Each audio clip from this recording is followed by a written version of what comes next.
Doping नियंत्रण खेल की अखंडता और एथलीटों के स्वास्थ्य को बढ़ावा देने और उनकी रक्षा करने के लिए किया जाता है।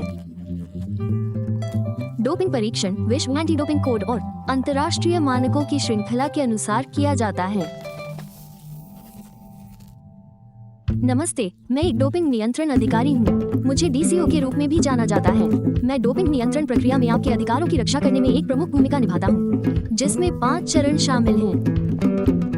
एथलीट चयन, एथलीट अधिसूचना, नमूना संग्रह, नमूना विश्लेषण और परिणाम प्रबंधन। आपको परीक्षण के लिए कैसे चुना जा सकता है? परीक्षण 2 स्थितियों में आयोजित किया जा सकता है, प्रतिस्पर्धा में और प्रतिस्पर्धा से बाहर। प्रतियोगिता में चयन कई तरीकों से हो सकता है। यादृच्छिक चयन द्वारा, समापन स्थिति या विशेष स्थिति के लिए लक्षित होने के आधार पर। प्रतिस्पर्धा से बाहर परीक्षण के लिए आपका परीक्षण बिना किसी पूर्व सूचना के कभी भी कहीं भी किया जा सकता है। यदि आपकी पहचान एक रजिस्टर्ड टेस्टिंग पूल में की गई है, आपको ठिकाने की जानकारी प्रदान करने की आवश्यकता होगी। आपका परीक्षण घर पर, आपके प्रशिक्षण स्थान पर या अन्य प्रासंगिक स्थानों पर किया जा सकता है। आपको कैसे सूचित किया जाएगा? प्रतियोगिता परीक्षण के अंदर और बाहर दोनों के लिए अधिसूचना प्रक्रिया समान है। यदि आपको परीक्षण के लिए चुना जाता है, मैं अपना डीसीओ प्रमाणन दिखाऊंगा, ये प्रदर्शित करने के लिए कि मैं परीक्षण करने के लिए अधिकृत हूँ।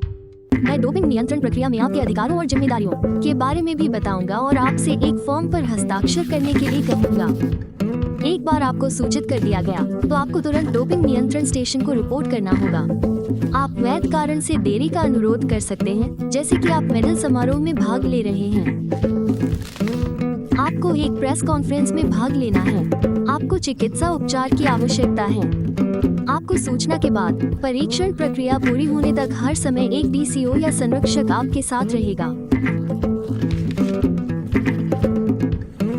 नमूना संग्रह प्रक्रिया क्या है? इस प्रक्रिया के दौरान आपके पास विशिष्ट अधिकार भी होते हैं, जैसे कि आपके साथ एक प्रतिनिधि का होना और साथ ही कुछ जिम्मेदारियां भी। आपकी पहचान की पुष्टि करने के लिए मैं सबसे पहले आपसे एक वैध फोटो आईडी मांगूंगा। आपसे एक या अधिक मूत्र के नमूने और या रक्त के नमूने उपलब्ध कराने के लिए कहा जाएगा। जब आप मूत्र का नमूना देने के लिए तैयार हों, आपके समान जेंडर का एक डोपिंग नियंत्रण अधिकारी नमूने के पारित होने का गवाह बनेगा और तब तक आपके साथ रहेगा जब तक आप सभी आवश्यकताओं को पूरा करने वाला नमूना प्रदान नहीं करते। फिर आपसे मूत्र के नमूने को बी और ए बोतलों में विभाजित करने और फिर उन्हें सील करने के लिए कहा जाएगा। पूरी प्रक्रिया के दौरान नमूना संग्रह उपकरण को संभालने वाले आप अकेले होंगे जब तक कि आपको सहायता की आवश्यकता न हो।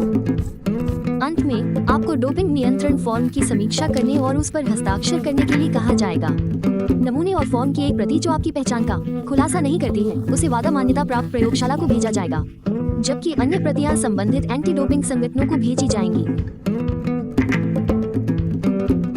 फॉर्म की एक प्रति आपको भी प्रदान की जाएगी। नमूनों का विश्लेषण कैसे किया जाता है?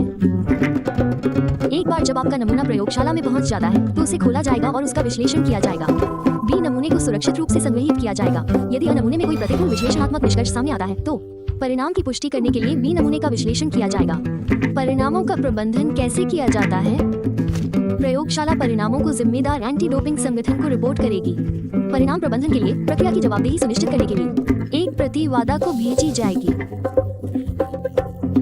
प्रतिकूल विश्लेषणात्मक निष्कर्ष की स्थिति में आपके अधिकारों में निर्धारित समय सीमा के भीतर बी नमूना विश्लेषण का अनुरोध करना और उसमें भाग लेना, निष्पक्ष सुनवाई और अपील का अधिकार शामिल है।